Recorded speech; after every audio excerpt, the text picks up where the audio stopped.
Well, hello, my name is Prime, and welcome back to ATS Showcases. It's been quite a while since I've said that phrase, but I must say it is great to be back here creating content on the channel, and what better way to come back to American Truck Simulator than with a brand new update and a brand new cargo pack. So today's episode is technically the first look at the Bobcat Cargo Pack DLC, but it's also my first look at ATS 1.58. So with that, we are here in Arizona, specifically here in Flagstaff, and we're going to head over to Albuquerque today along the I-40 in what is a section of the Route 66 rework project that came in with 1.58. And we're actually going to take a slight detour off the I-40 here when we get into Winslow, one of two brand new cities in 1.58, the other one being Lake Havasu. So I think it will be nice to get off the highway and see what that brand new city is like. And it also allows us to haul these two Bobcat skid steers on our Load King drop deck trailer just that little bit farther. So without further ado, let's go ahead and get our Freightliner Cascadia day cab started up and get on the road.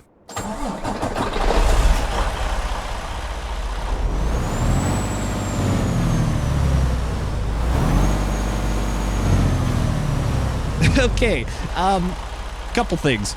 First of all, the sounds that you're hearing today are from none other than the engine and transmission compilation mod that is available on the Steam Workshop, an amazing free mod that I've used plenty of times, so you can find the link to that mod in the description below. But second of all, the pop-up that came up on the left-hand side of the screen there when I was revving the engine, thinking that I didn't know how to move forward. We'll talk about 1.58 here in the UI upgrade in a few moments' time, but let's get on the road. All right, let's get rolling. Hopefully everyone is doing well. I certainly am. It is absolutely fantastic to be back here in ATS and more specifically making content here on the channel. It has been a bit of a journey here over the last, well, couple months really, just into 2026. It has been interesting to say the least outside of the YouTube world here for myself. I'll probably talk about that a little bit later. Maybe I'll talk about that in a different episode because we have a lot to discuss regarding ATS itself and of course the related updates and new content to the game. So once we get out of here, I'll be able to move along. And of course, we're in the newly reworked area here of Flagstaff. So absolutely wonderful indeed to see the amazing quality here finally getting, or this region finally getting the quality it deserves, really, because it's been a number of years since it's been created in American Truck Simulator, and of course the map quality has moved along significantly since it came in originally. So first of all, the Bobcat Cargo DLC. A bit of a tongue twister to try and say multiple times fast, so Bobcat DLC. 7 brand new cargo types, these skid steers included, and then there's excavators, a couple some generator units, different telehandler situations. A nice cargo pack DLC overall. Again, 7 brand new cargo types and a handful of interior customization options or different accessories that you could do in your truck, like hats and a couple extra models as far as I know. Some of the normal standard things when it comes to cargo packs in that sense, but again, wonderful to have another branded cargo pack DLC, adding some extra diversity to the job market overall. I can't really complain about it. And for those who own ATS and ETS2, you can get a 2-for-1 bundle on the Steam store page. The cargo pack is available for both ATS and ETS2, and there is a 50% bundle available. So if you want to think of it, 50% off each game, or buy one, get one free, essentially, which is fantastic. It costs roughly $5-6 depending on your currency, and you get some brand new cargo, as I've mentioned so far. Great to have it. Amazing here in ATS. I'm always happy to see brand new branded content. Would it be lovely to have another new truck very soon for ATS? Well, yes, of course. I'd be lying if I said otherwise, or even another trailer pack for that matter. But cargo is good as well, and again, looks pretty good on the trailer, I must say, having some Bobcat equipment on it. Got some competition now in the construction equipment that's available here in ATS. We've got some different brands at play, so again, very nice to see in my opinion. But let's talk about 1.58 because the update brought in a number of changes for the game, some of which are very noticeable, like this the Route 66 rework project, which we're driving in today, some of which you'll feel like the truck handling physics, which I have actually noticed a little bit even just trying this, because this is my genuine first look as well, by the way, of 1.58 along with the Cargo Pack DLC. And then there's also the things that you notice but maybe you didn't want to notice, being the UI. Now, in the time that I haven't been able to make a first look dedicated on the 1.58, well, update in general, whether it was beta or the full release of it until now, there has been a couple of, well, community updates, shall we say, on the whole situation. In particular, SES Software actually produced a blog post specifically talking about the route advisor on why they made the changes. Now, they talked about it a little bit in the actual release of 1.58, and long story short, the changes of 1.58 brought in a significant upgrade to the route advisor and just general on-screen widgets, well, making them a widget-based system instead of what we do, kind of do and love was the route advisor before. So, for example, if I try and bring up the map, which I think I have to hit, yeah, F3, to basically enable or disable widgets in general, is kind of how that one goes. Yeah, now it's just a map if you want that, and I already have, because of different settings, the other widgets disabled. But if I hit F1, then this is the pause screen now, which has all your job details, so on, and some random extra control reminders as well. Has your, of course, your quick access to photo mode, service, and vehicle adjustments, but then your widget options. So in here, then you can also decide if you want to have your mirrors on and off, and you can still use F2 to toggle that, by the way. There's also a tachometer meter that will come up, which is what's seen on the bottom left-hand side of the screen. I don't really want that, so I'm going to turn that off. The indicators is a bar, or basically a status bar along the bottom, which tells you some of the different options in the truck that are either on or off. Again, not my cup of tea, so I'm going to keep that off. Navigation, I leave that enabled because then when I turn on basically the widgets visible on the screen, I want to be able to see the map, which is a lot easier to pull up otherwise. And then interior infotainment, we want to leave that on so we actually have the GPS on the screen. I've left company messages. You can turn that on and off. It's just if you have a company message, it'll appear just above that widget whenever it's, well, on. The automatic parking is just so then you get an option to skip your parking, or when you're picking up a trailer, for example. But if you set it to skilled parking, it will automatically still do that, as far as I know. And then keep widgets hidden, again, hides everything, kind of regardless. I don't really know, my friends. This whole situation with it, the reasoning behind it, let's just start there, is because ATS and ATS 2 will be coming to consoles soon. And this update is very much pushing some of the last portions of the UI to what we like to call console land, where you have to have some of those on-screen widgets, and it's a little bit more arcadey than it is, well, full simulation for that matter, and it's very much element-based or widget-based, which is a big part of how, I guess in many cases, modern UI works, which has its benefits. I will admit that. Some sections are kind of nice to be able to configure. I will admit that. But the change in controls and maybe the usability of some of it, I'm currently struggling to get used to it. Now, again, it's been the former route advisor as we pull off the highway into Winslow here.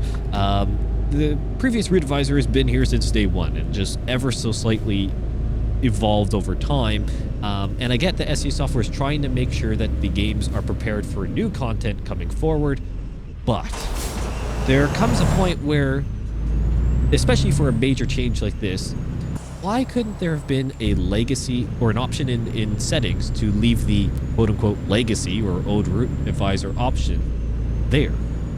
Sure, put the brand new one as default for any new player or anyone creating a new profile, for example, but leave it there for those who have had a profile for a long time and want to just start, you know, maybe want to wait a little bit before fully going over. Now, again, it leaves an extra kind of trail in the pipeline to try and keep updated, but I feel like it may have been a better transition, especially for those who, well, play on PC, because it's the only way to play the game currently, and I don't need to turn here. I don't know what I'm doing. Classic Prime Simulation blunder. Always stop, but I can't look at my own GPS. Classic. I don't know. I'm on the fence about it. I understand where the direction is because they have to try and, or SE Software is wanting to unify the UI, so then it, well, simply becomes easier to maintain moving forward and, again, modernize it. I respect that decision for the sake that the game is, well, it celebrated 10 years of life just recently. It has to evolve. But, again, could they have not left a legacy option there? I don't know. In terms of usability, here's my gripe with it. If I just hit F5 to bring up the map, nothing happens. I am spamming F5, nothing is going on. If I hit F3, now whatever my widgets are set for would pop on the screen, regardless of what I have set. I can still toggle the mirrors if I want those, but I don't ever use them. F4 will still go to the vehicle adjustment, which is fantastic. F6 brings up the widget screen automatically, and then F7 does your emergency services and so on. F8 and F9 don't do a single thing in the menu, at least unless if you configure it to do it otherwise. So with that said, I don't know. I think maybe some of the usability bit with the, I'm going to cut out here, by the way, so sorry for tourists coming up on the one way. I feel like there is just a little bit of, well, yes, there's change involved, so there's some getting used to, but I feel like the usability of particularly the map isn't maybe the greatest. I'm not a huge fan also of having to pause the game for looking at my own, you know, say the information about my delivery. I actually have to pause, the game has to pause. I can't just keep rolling along, which is slightly irritating. And although I haven't tried it in a multiplayer situation, if you are part of a convoy, I'd imagine you'd actually have to pull over and stop to see any form of that information. And to add another level to this, I'm actually not quite sure if you can see your company like money value anywhere. So if you're starting off earlier and you're having like loan payments coming out, you'll get the notification, but I don't think there's any real way to tell what your company value is at without going to the main home screen. Now, is that a big issue? Probably not, but it's just another element there that some may find to be important, that just hasn't been either considered or was considered but not considered to be high enough priority, which if that's the case, then fair. Regardless, 1.58 has definitely been controversial on the UI side, and the fact that SES Software had to make a clarity post pretty much tells you, on one hand, it's great that they recognize that there is community feedback, to say the least, on that change, and they want to defend it, but on the other hand, kind of gives a clear indication that maybe it wasn't the greatest timed update, or at least the greatest way to bring it in without it being so impactful for every single player. Because as soon as you update it, the old as soon as you updated the game, the old UI disappeared, or at least in terms of the root advisor. Again, no option to change that. I feel like that was maybe a slight oversight, just even on a temporary basis. Leave it for a few game updates at minimum, just to allow people to migrate over at their own pace. I feel like just the force kind of full go on that was maybe not the greatest move, but we are here now and we have to live with it, and that is okay. So it will take some getting used to. Again, some of the controls, slightly annoyed that it did change, mainly just being able to bring up the map on its own directly. That one's slightly irritating. I am happy that some of the other ones still are there, but again, it pauses the game as soon as those menus come up. For example, like the emergency service and so on. You can't just even see the overall info screen, and then whatever. It full pauses the game for all of it, and like, I don't know. It's hit. It really is hit and miss on that one. Comment down below what your thoughts are, but keep it respectful. But be honest. Keep.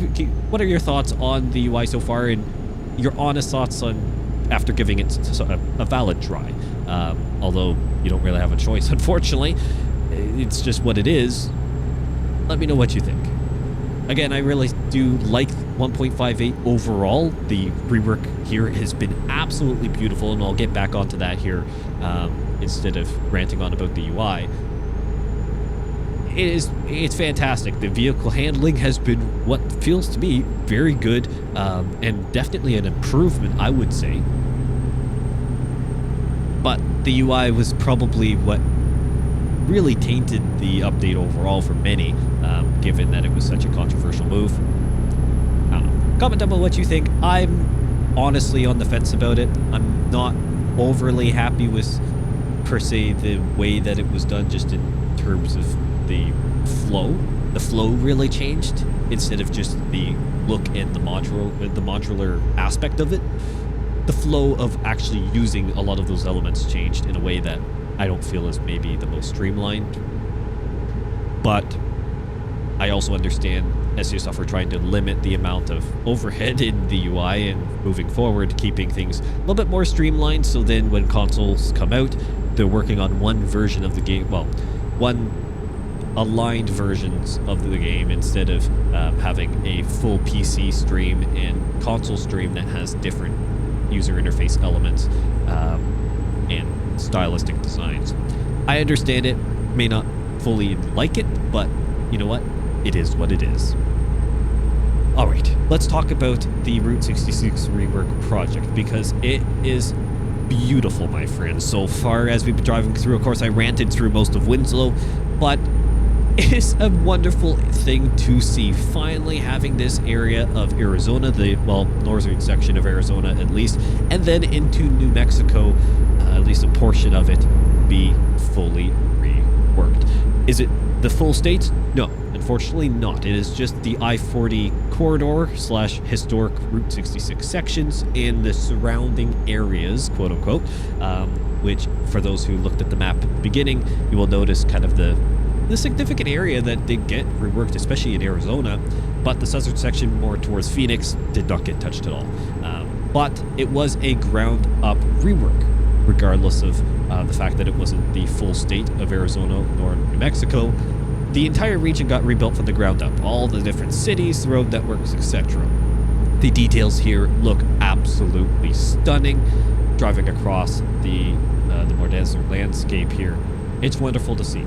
It truly is wonderful to see in a way station that is closed. I'm assuming they're updating it. Looks like a brand new one on the left, older one on the right. That's kind of cool. It's just great to see all the different red rock and so on. I love to see the updated areas here in ATS, and it leads to believe what is coming up next. Well, Nevada rework is being thrown about, which is much needed, must say. The rest of Arizona and New Mexico would be fantastic to have as well. So many original areas of ATS that just need to be brought up to modern standards. We saw what happened with California rework. That completely revitalized California, and in my view, completely opened up new areas for me to create new content on, because admittedly I didn't really like to go to California when it be pre all the update stages, because in terms of the new DLCs versus that, it was quite literally a different game, and I can bypass the nearby way station, which is fantastic. It really did feel like two different games, and the same goes for Nevada, really, many areas of it, and here in Arizona and New Mexico in general. So having Route 66 at very least for the sake of Project Road Trip and the, well, seemingly getting a near release of the Illinois DLC, it's getting a lot closer. Route 66 terminates or starts, however you want to look at it, in Illinois and California. And the overall corridor is going to be officially complete, with Illinois releasing very soon. So, with Project Road Trip on the horizon, let alone other deliveries, this rework was important to make sure that the oldest section, really, of the Route 66 corridor was actually updated to modern standards, or at least closer to modern standards. And we'll see if there's any other updates that come for some of the extra little connections, mainly moving out of New Mexico. Will there be just a tiny bit of refresh? Probably not as ground up as what had to happen here, but it still could happen leading up to the release of the Illinois DLC and specifically Project Road Trip. Again, wonderful to see this area. Over the next few episodes, I'm going to be exploring a lot more of this rework region, seeing the Grand Canyon and so on, really touching or honing in on some of the different, well, natural landmarks and also man-made landmarks as well around the region, exploring different road networks and some of the other new areas that SES Software has unlocked within this rework, which is really exciting. Speaking about different and upcoming episodes, a lot more content is now officially coming back, my friends. The time of which me being away, which was definitely a challenge at times. There is just a lot of things going on outside of what I do here in creating content, and unfortunately the creating content bit had to be put on a bit of a hold. If you want more information, honestly, just go and read the community post I did not too long ago. Although I don't go into too many details, I hope that you can respect some element of my privacy, given what I try to do with my privacy here online in general. But content is coming back, plenty of different episodes and mods. Thank you to everyone who has been commenting, supporting the channel, liking videos, watching videos, subscribing, becoming members over the last, well, couple months. It's incredible to see the community support, and the fact that the overall community has been growing substantially in that time just shows the level of commitment you have to this community in general, for those who've been around a while. So I thank you so much for that. And for everyone who's new here, I am happy you're enjoying the content, the release of content that was posted, and hopefully you enjoy the content moving forward. I am very happy to have, well, at least content coming back and being able to recreate content more. That's going to be so exciting. And again, now that I'm able to be back in doing this a little bit more, the major announcements that I had lined up for into January, and then it got pushed until, well, where we're at now, is actually coming. Yes. So that's fantastic. My target now is to make sure it basically has to be out by end of Q1, and it will be out as soon as possible, my friends, here in 2026. So that's great. I won't say any more about that because it's going to be a lot of fun and exciting when everything's happened there, as my wheel decides to finally kick in and make the turn, which is lovely. So yeah, it is what it is on that front. Just wait around here on the channel for more information to come. Now, something I am noticing in today's episode is the performance of the game. So in 1.57, it was well known that there was a bit of a, well, shall we say, performance blunder when it came to some of the update overall and how some of the different shadowing and stuff worked. It really did start to impact a lot of gameplay for some people, at least, including myself. I really struggled with trying to find graphic settings that would actually work with 1.57 update. I didn't change anything graphically between 1.56 and then the 1.57 update, and it completely broke the reliability of the game. Just the update across any form of section. It was incredibly strange and quite frustrating. In 1.57, I kind of had to just decide, okay, we're going to run with this. It is what it is. We're going to try and keep as much quality as possible. If it does random hiccups, it does random hiccups. We're just going to have to move along with it. Now, today's episode, I really haven't been noticing too much in terms of the annoying lag spikes, and it's been running quite well. Now, admittedly, where we're at right now, there's not a whole lot of detail out and about, so we'll have to see as we move into Albuquerque here. We're going to the southern section specifically. We're going to have to see how everything rolls along. Does it Does it keep quite nice, or is it going to play hardball with us? I don't really know, but so far it's been running quite smooth, at least in my opinion. The only thing that's been kind of going weird is actually my steering, and I'm unsure if that's just my wheel itself, because it is getting up there in age and usage, or if it is the game settings itself because of the handling of the trucks. With those different handlings, I'm not sure. Maybe my steering sensitivity, I have to change a little bit. The sensitivity of that, and maybe even the throttle a little bit as well, feel like has changed ever so slightly, but in a good way. I feel like a more realistic way. I think I need to adapt a few things there, because again, this is first look, so I have to at least give it a try. And is my indicator on the trailer actually working? I can't. Oh, I guess it is. It's just the final light at the back. Because of the lighting, I can't really tell, at least on my screen, which is slightly annoying. But that is okay. Regardless, I'm quite happy with how the performance is holding up so far, and hopefully it translates well throughout the videos. And of course, over time, we're going to try and see if we can get the quality as high as possible, whether it's with equipment upgrades, even though I admittedly can't really do that too much right now because the price of hardware is absolutely insane, and not worth it, considering that my system is actually quite good and it's been handling and holding up really, really well over many years. So I'm not going to spend the absorbent amounts of money for some of the pieces of equipment that are out there right now, when I'm quite certain at some point there'll be a bit of a, shall we say, crash in some of those markets. I don't know, maybe that's just my wishful thinking on that one, but we're gonna hold off for now. Everything's been running fine, and I've got a pretty hefty system, all things considered, at least in my view.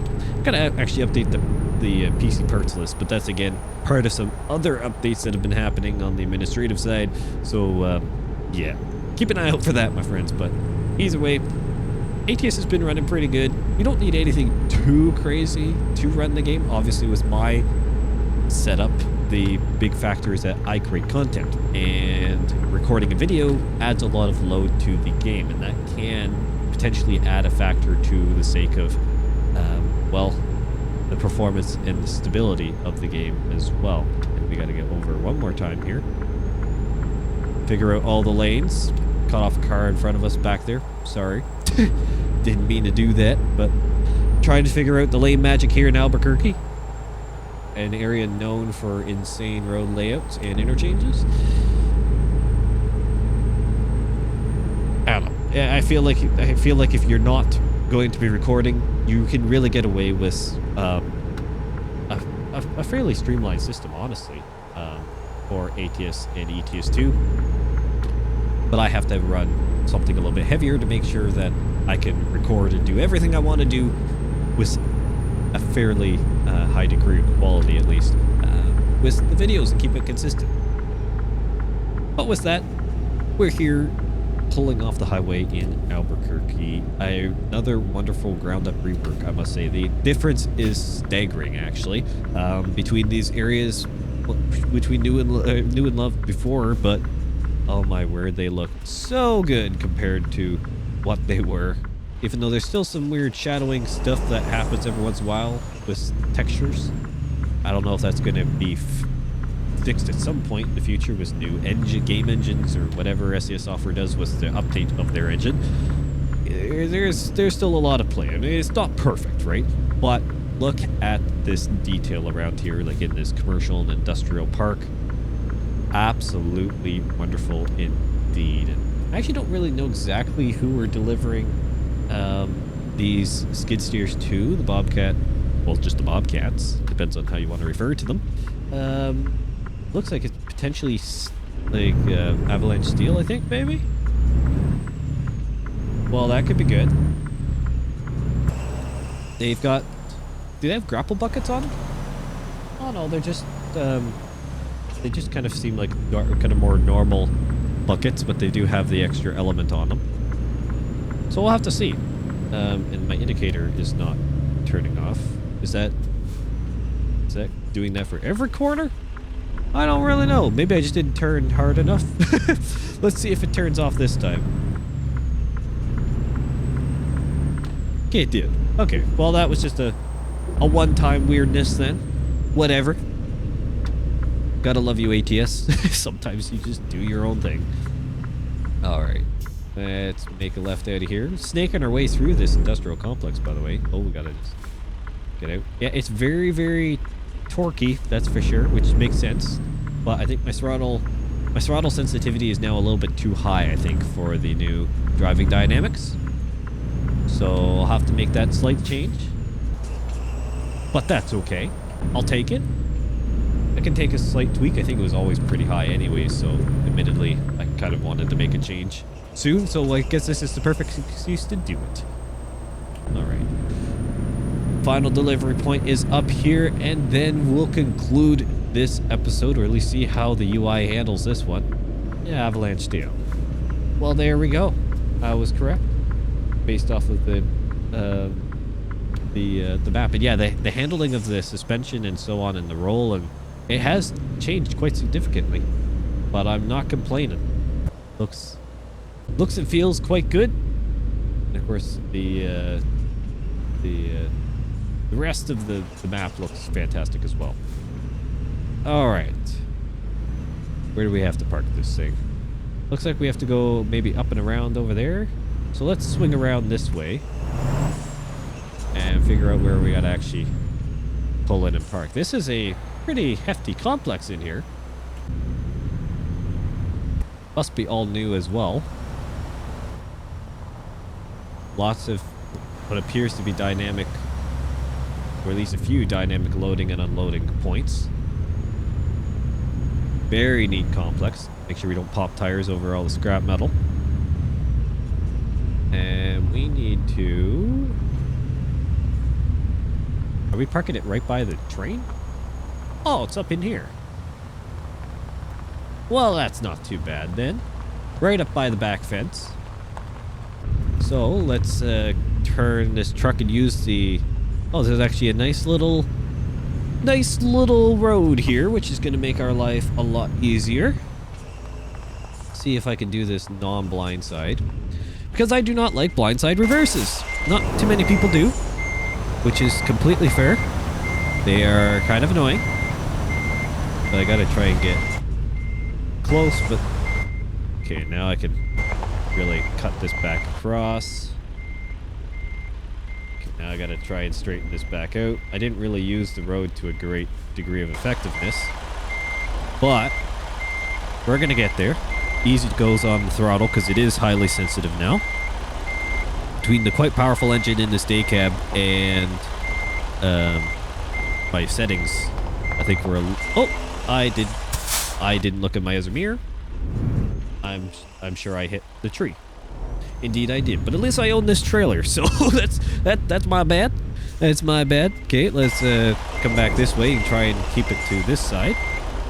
And then actually use my other mirror, which I may or may not have set correctly. The sensitivity of the throttle is a challenge because I'm barely touching it and just letting it basically coast. But with that, that's a lot better. We're not going to hit the tree now, which is fantastic. And there we go. Just like that, we are good to go. Now, I may hit a button or may try some settings to see if I can keep a lot of these notifications off at possible. So then, you know, it's not constantly giving us reminders about, you know, unloading and so on. But either way, thank you all so much for watching. It is great to be back here in American Truck Simulator, and specifically here in 1.58 and with the Cargo Pack DLC here for Bobcat. A wonderful DLC overall. Highly recommend it if you want some different cargo to haul around. And of course, it's great to be back here once again in ATS, and I'll be doing lots of content moving forward. No more big gaps, at least from what I can tell, in the near future.